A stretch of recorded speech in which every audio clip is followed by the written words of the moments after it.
អាយុសួស្តីប្រិយមិត្តទាំងអស់គ្នាខ្ញុំបាទសិតប៊ីឬសាឡេខ្ញុំទីរៃអញ្ចឹងហ្នឹងក៏យើងមកបន្តសេរីរឿងរបស់យើងបន្តទៀតអធិស្ឋានខ្លាំងមែនទេដោយសារតែមានទៅតែ YouTube ពីការឈឺទេបាទជ្រើពេកមកធ្វើរឿងអ្នកគ្នាមើលវិញណាសង្ឃឹមថាយើងនឹងយល់ហើយអធិស្ឋានអត់មានផងកុំខឹងកុំអីបន្តភាគមុនពេលនោះស្រាប់តែមានវិញ្ញាណមួយផុសចេញអំពីព្យុះកំបុតត្បូងមួយនោះអូស្ការក៏បានគប់ដាល់របស់ទ្រង់កំចាត់វាភ្លាមប៉ុន្តែមួយរំពេចដីនៅខាងក្រោមជើងរបស់ពួកគេក៏ប្រេះបែកចេញជាជ្រោះមួយហើយធីណាសាក៏បានធ្លាក់ចូលទៅក្នុងនោះបាត់ទៅតែឃើញបែបនេះអូស្ការក៏បានលោតទៅតាមនាងភ្លាមដោយមិនស្ទាក់ស្ទើរចិត្តអ្នកទាំងពីរបានធ្លាក់ចូលទៅក្នុងអាងទឹកមួយនៅបាតជ្រោះហើយធីណាសាបានត្រឡប់មករូបរាងដើមជាមនុស្សវិញដើម្បីអាចដើររុករកក្នុងរូងភ្នំនោះបានបន្ទាប់ពីដើរមួយសន្ទុះពួកគេក៏បានទៅដល់កន្លែងគោរពបូជារបស់ក្រុមអ៊ីតូហើយបានឃើញរឿងរ៉ាវប្រវត្តិសាស្ត្រទាំងមូលរបស់ពួកគេដែលត្រូវបានឆ្លាក់ទុកនៅលើជញ្ជាំងពេលកំពុងទៅដើរមើលធីណាសាបានឃើញរូបគំនូរនៅលើជញ្ជាំងដែលពណ៌នាអំពីព្រះអង្គហើយនាងក៏មានការភ្ញាក់ខ្លួនឡើងថារូបរាងរបស់ព្រះនោះគឺដូចគ្នាបេះបិទទៅនឹងវិញ្ញាណដែលបានវាយប្រហារពួកគេអំបញ្ញមិញមុនពេលដែលបន្តដំណើរទៅមុខទៀតធីណាសាបានសួរអូស្ការថាតើទ្រង់ចង់ឲ្យនាងបញ្ជូនចេញទៅក្រៅវិញទេទ្រង់បានបដិសេធនាងបានរំលឹកថាទ្រង់លែងមានដាវទ័ពជាប់ខ្លួនទៀតហើយណាប៉ុន្តែទ្រង់ក៏បានសម្រេចចិត្តយកដាវមួយដែលបានរើសនៅតាមផ្លូវយកមកកាន់ជំនួសពេលពួកគេបន្តដំណើរស្រាប់តែមានអាប់ខ្មៅក្រាស់មួយបានចូលមកវាយប្រហារខណៈពេលដែលធីណាសាកំពុងតែប្រយុទ្ធអូស្ការបានដើរចូលទៅខាងក្នុងហើយបានឃើញអែលសានៅម្ខាងទៀតពេលនាងស្ទុះមកវាយប្រហារអូស្ការក៏បានដឹងភ្លាមថាអែលសាត្រូវបានព្រះអ៊ីរីរៀចូលសន្ធិដ្ឋក្នុងខ្លួនបាត់ទៅហើយធីណាសាប្រាប់ទ្រង់ថាព្រះនោះមិនអាចសន្ធិដ្ឋនៅក្នុងខ្លួនទ្រង់បានទេព្រោះធម្មពលមន្តអាគមរបស់ទ្រង់ត្រូវបានគេខាំងទុកអូស្ការក៏បានសួរថាតើពួកគេអាចកម្ចាត់ព្រះនោះដោយមិនធ្វើឲ្យអែលសាមានគ្រោះថ្នាក់បានដែរទេប៉ុន្តែចម្លើយនោះគឺមិនអាចត្រួតឡើយភ្លាមនោះចាវីក៏បានលេចមុខចេញមកហើយស្រែកថា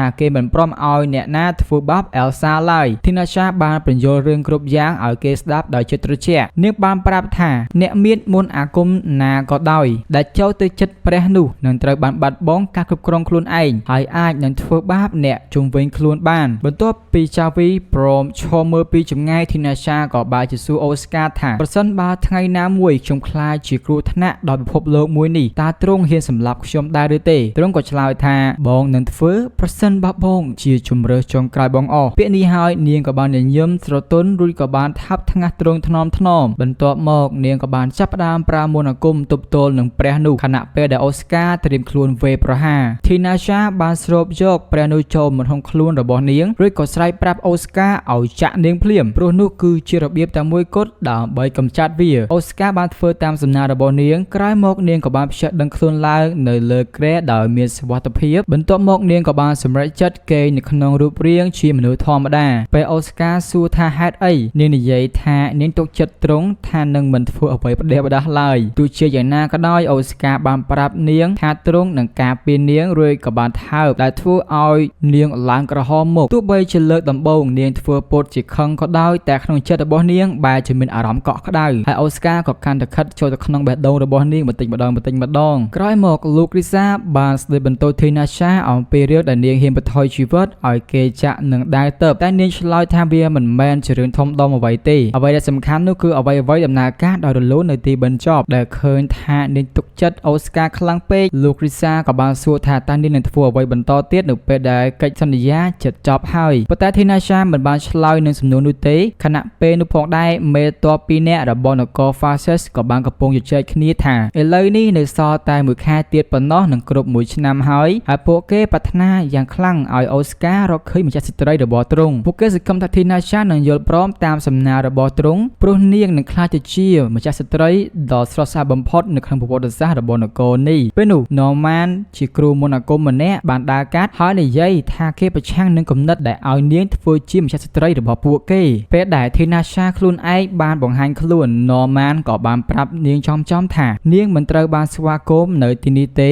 នៅពេលដែលគេប្រាប់នាងឲ្យវេចខ្ចប់អីវ៉ាន់ហើយចាក់ចេញធីណាសាបានសួរដោយស្លូតបូតថាតើលោកចង់ឲ្យខ្ញុំលុបការចងចាំរបស់អូស្ការដែរឬទេគេក៏បានប្រាប់នាងឲ្យធ្វើអ្វីដែលនាងត្រូវធ្វើមុនពេលចាក់ចេញល្ងាចនោះនៅពេលដែលអ្នកទាំងពីរកំពុងតែមើលថ្ងៃលិចកូនចៅរបស់នាងបាន សួរថាតើនាងពិតជានឹងលុបការចងចាំរបស់អូស្ការមែនដែរឬទេហើយធីណាសានិយាយថានាងនឹងធ្វើអ្វីដែលចាំបាច់សម្រាប់នាងវាមិនសំខាន់ទេបើសិនជាអូស្ការភ្លេចនាងព្រោះនាងនឹងចងចាំទ្រង់ជានិច្ចនៅក្នុងចិត្តរបស់នាងហើយអ្វីដែលសំខាន់នោះគឺថាទ្រង់នឹងរស់នៅប្រកបដោយសេចក្តីសុខនាងនិយាយបន្ថែមទៀតថាអូស្ការកាន់តែខ្លាំងជាងនាងទៅទៀតហើយទ្រង់អាចបំពេញបេសកកម្មរបស់ទ្រង់តែម្នាក់ឯងបានដូច្នេះគ្មានគោលបំណងអ្វីចំពោះជីវិតរបស់នាងទៀតទេទោះជាយ៉ាងណាក៏ដោយកូនចៅរបស់នាងបានស្រែកដាស់ដោយប្រាប់នាងឲ្យរស់នៅក្នុងចំណោមមនុស្សហើយស្លាប់ជាមួយនឹងគ្នានៅពេលដែលធីណាសាអោបនាងនិយាយថានាងចង់ឲ្យនាងស្វែងរកសុភមង្គលរបស់នាងប៉ុន្តែធីណាសានិយាយថានាងសប្បាយចិត្តរួចទៅហើយបន្ទាប់ពីនោះនាងក៏បានទៅលេងអូស្ការនៅក្នុងបន្ទប់របស់ទ្រង់ហើយអង្គុយស្ងៀមស្ងាត់នៅក្បែរទ្រង់ដោយប្រគល់ឲ្យនាងនៅរង្វង់មួយដែលបានចាប់យកខ្លឹមសារ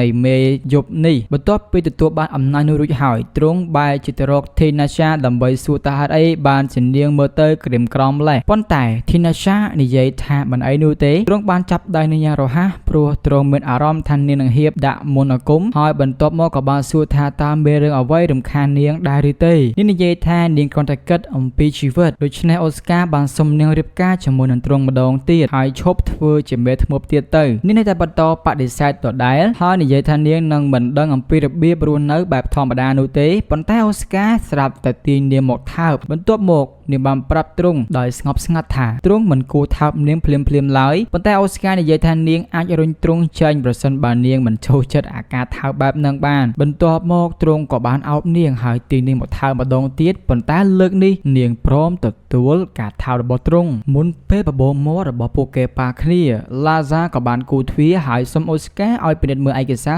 សំខាន់មួយចំនួនមុនពេលទ្រង់អាចទៅដល់ទីនោះធីណាសាបានកត់សម្គាល់ឃើញអ្វីមួយធ្លាក់ចូលទៅក្នុងទីក្រុងហើយវាបង្ហាញឲ្យឃើញថារបាំងនោះត្រូវបានបំផ្លាញនៅពេលដែលអរិយជាច្រើនបានចេញវាឆ្មក់ទីក្រុងគ្រូមន្តអាគមនគរបាលបានជួបជុំគ្នាដើម្បីការពារជនស៊ីវិលនៅពេលដែលបិសាចមួយបានទៅដល់ណូម៉ានធីណាសាបានចាត់វិធានការយ៉ាងរហ័សដើម្បីសង្គ្រោះគាត់ហើយរឿងទាំងអស់នេះបានធ្វើឲ្យនាងទទួលបានការគោរពខ្លះនៅក្នុងក្រសែភ្នែករបស់គាត់ផងដែរបន្ទាប់មកធីណាសាបានហៅវិញ្ញាណរបស់ថូឌីហើយខណៈពេលដែលពួកគេប្រយុទ្ធប្រឆាំងនឹងបិសាចនាងក៏បានហៅភ្លៀងឲ្យពន្លត់ភ្លើងស្របពេលនោះអូស្ការកំពុងតែប្រយុទ្ធនៅលើដីនៅពេលដែលទ្រង់បានឃើញអ្នកបម្រើម្នាក់កំពុងតែតស៊ូដើម្បីក្រោកឈរទ្រង់លូកដៃទៅរកនាងស្រាប់តែមានអារម្មណ៍ថាឈឺចាប់យ៉ាងខ្លាំងនៅក្នុងចិត្តរបស់ទ្រង់ហើយអ្នកបម្រើម្នាក់ឈ្មោះ Adaria បានលេចមុខចេញមកលើទ្រង់ដោយស្នាមញញឹមអាក្រក់មិនយូរប៉ុន្មានធីណាសាបានឃើញទ្រង់ដួលនៅលើឥដ្ឋហើយប្រញាប់ទៅជួយដែលគ្រាន់តែឃើញមជុលពល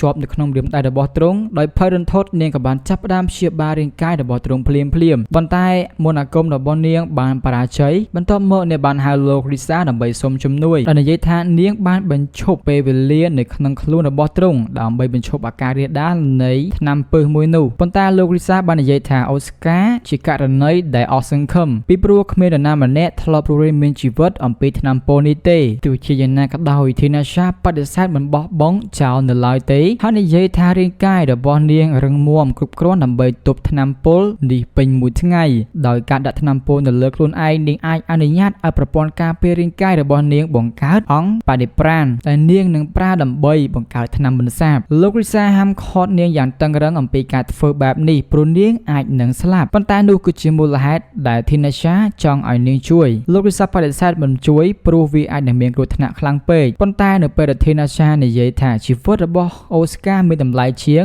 នាងក៏ព្រមធ្វើតាមក្រោយមកនៅពេលដែលពួកគេរៀបចំបំពោលនាងលោករីសាប្រមាននាងម្ដងទៀតថានាងអាចស្លាប់ដូច្នេះធីណាសាឲ្យនាងលុបការចងចាំរបស់អូស្ការអំពីនាងប្រសិនបើរឿងនោះវាកើតឡើងពិតមែនទោះជាយ៉ាងណាក៏ដោយលោករីសានិយាយថានាងនឹងមិនធ្វើបែបនោះទេព្រោះអូស្ការសមនឹងរស់នៅក្នុងការឈឺចាប់រហូតដល់គាត់ស្លាប់ប្រសិនបើនាងស្លាប់ដើម្បីជួយសង្គ្រោះជីវិតដែលគ្មានតម្លៃរបស់គាត់បន្ទាប់មកនាងក៏បានចាក់ថ្នាំពុលទៅលើធីណាសាហើយបន្ទាប់ពីមួយរយៈអូស្ការបានភ្ជាប់ពីទំនេរជាស ស្បើយទាំងស្រុងក៏មានអារម្មណ៍ថាដូចជាមានអ្វីមួយបាត់ប៉ុន្តែឡាហ្សាបានប្រាប់គាត់ថាវាត្រូវតែដោយសារតែគាត់ដេកទៅលើគ្រែយូរពេកក្រោយមកអូស្ការក៏បានកាន់គ្រាប់វេទមន្តដែលធីណាសាបានឲ្យគាត់ហើយសួរណូម៉ានថាតើគាត់មានដឹងទេថាមានរឿងអ្វីកើតឡើងមុនពេលដែលគាត់ធ្លាក់ខ្លួនឈឺបែបនេះផ្ទុយទៅវិញណូម៉ានបានសុំឲ្យគាត់រកប្រពន្ធម្នាក់ដែលធ្វើឲ្យគាត់នឹកឃើញទៅដល់ធីណាសាភ្លាមគាត់បានរកឃើញនាងនៅក្នុងបន្ទប់លាក់ខ្លួនមួយជាកន្លែងដែលលោកគ្រីសាបានបង្ហាញថានាងបានកែប្រែការចងចាំរបស់គាត់ហើយថាថ្នាំពុលបានរាលដាលពីពេញរាងកាយរបស់ធីណាសាបាត់ទៅហើយទោះបីជានាងនៅរស់ក៏ដោយវាមិនសមហេតុផលទេដែលនាងមិនបានខឹងសម្បាសូម្បីតែបន្ទាប់ពីទទួលរងនឹងការឈឺចាប់យ៉ាងខ្លាំងបែបនេះក៏ដោយបន្ទាប់មកអូស្ការបានឃើញរបួសមួយនៅលើខ្នងរបស់នាងហើយនៅពេលដែលគាត់លើកភួយឡើងគាត់ក៏បានឃើញរាងកាយទាំងមូលរបស់នាងពោពេញទៅរបួសដោយសារថ្នាំពុលដោយសោកស្ដាយចំពោះទ្រព្យសម្បត្តិរបស់នាងគាត់ក៏បានអោបធីណាសាមិនយូរប៉ុន្មាននាងភ្ញាក់ឡើងវិញហើយភ្លាមនោះក៏បានទៅជួបអូស្ការដើម្បីប្រាប់គាត់ថានាងបានជាសះស្បើយហើយអូស្ការបានសុំឲ្យនាងបង្ហាញស្នាមរបួសដើម្បីបញ្ជាក់ប៉ុន្តែនាងមិនព្រមហើយជឿទ្រង់ថាជាមនុស្សលបសតិទ្រង់ក៏បានសួរនាងថានៅក្នុងចិត្តរបស់នាងចាត់ទុកទ្រង់ជាអ្វីឲ្យពិតប្រាកដនាងឆ្លើយថាទ្រង់គឺជាម្ចាស់កិច្ចសន្យាហើយក៏ជាមនុស្សសំខាន់ម្នាក់សម្រាប់នាងផងដែរអូស្ការឮហើយក៏បានពិតជាមានការអស់សំណោចនាងឆ្ងល់ក៏ទៅសួរមិត្តភក្តិរបស់នាងថាទ្រង់សាច់រឿងអីមិត្តរបស់នាងបានប្រាប់ថាបើជាអ្នកផ្សេងនាងមិនធ្វើបែបនេះទេនាងគួរតែសួរចិត្តខ្លួនឯងថានាងកំពុងតែគិតយ៉ាងម៉េចចំពោះអូស្ការនៅពេលឥឡូវហ្នឹងនាងក៏សួរត្រង់ថាតើមាននរណាម្នាក់គិតថាខ្ញុំស្រឡាញ់អូស្ការខ្លះគ្រប់គ្នាក៏បានលើកដៃព្រមគ្នាតែម្ដងបាទនាងក៏ពិតជាមានការខឹងឡើងក្រមៅរហូតដល់វេតុកបាក់ជាពីរលោកគ្រីសាក៏និយាយថានាងគួរតែព្រមទទួលការពិតទៅព្រោះនាងក៏បានស្រឡាញ់គេយូរមកហើយដែរនាងភ័យស្លន់ស្លោក៏បញ្ជូនខ្លួនទៅបន្ទប់របស់អូស្ការភ្លាមហើយសួរថាតើរឿងដែលគេនិយាយនោះវាជាការពិតមែនដែរឬទេអូស្ការក៏បានព្រមទទួលស្គាល់នាងក៏ស្ទុះទៅអោបទ្រង់ទាំងទឹកភ្នែកហើយនិយាយថានាងគឺពិតជាមានអារម្មណ៍សប្បាយចិត្តណាស់ដែលបានជួបទ្រង់ទីបំផុតនាងក៏ព្រមស្ដាប់តាមបេះដូងរបស់ខ្លួនឯងហើយថើបអូស្ការបន្ទាប់ពីអ្នកទាំងពីរបានរួមរស់ជាមួយនឹងគ្នាពេញមួយយប់ធីណាសាក៏បានដឹងថាធម្មពលមន្តអាគមរបស់នាងចុះខ្សោយដូច្នេះនាងត្រូវតែវឹកហាត់ខ្លួនឯងឡើងវិញអូស្ការនិយាយថាពេលរៀបការហើយនាងនឹងខ្លាចទៅជា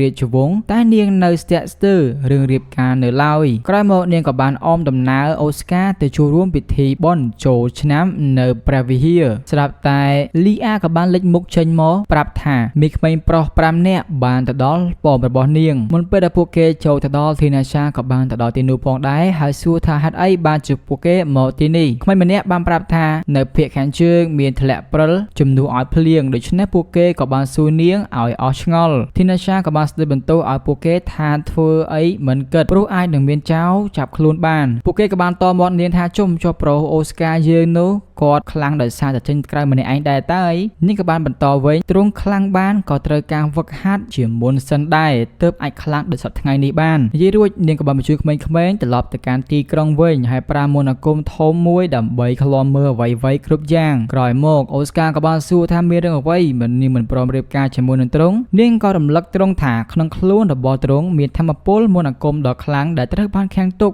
តាំងពីកំណើតរីឯនាងក៏មានធម្មពលខ្លាំងផងដែរដូច្នេះបើពួកគេមានកូនប្រុសជាមួយនឹងគ្នាកូននោះច្បាស់ជានឹងខ្លាចជាអ្នកមានមន្តអាគមដ៏ខ្លាំងមហិមាជាមិនខានអញ្ចឹងយើងចាំមើលថាអ្នកទាំងពីរហ្នឹងមានកូនជាមួយនឹងគ្នាឬក៏អត់យើងចាំមើលពីបន្តទៀតទៅបាទអរគុណច្រើនបាទជួបគ្នានៅវីដេអូក្រោយពីខ្ញុំបាទ Search V Prosmos Snake គ្មានពីរនៅលើពិភពលោក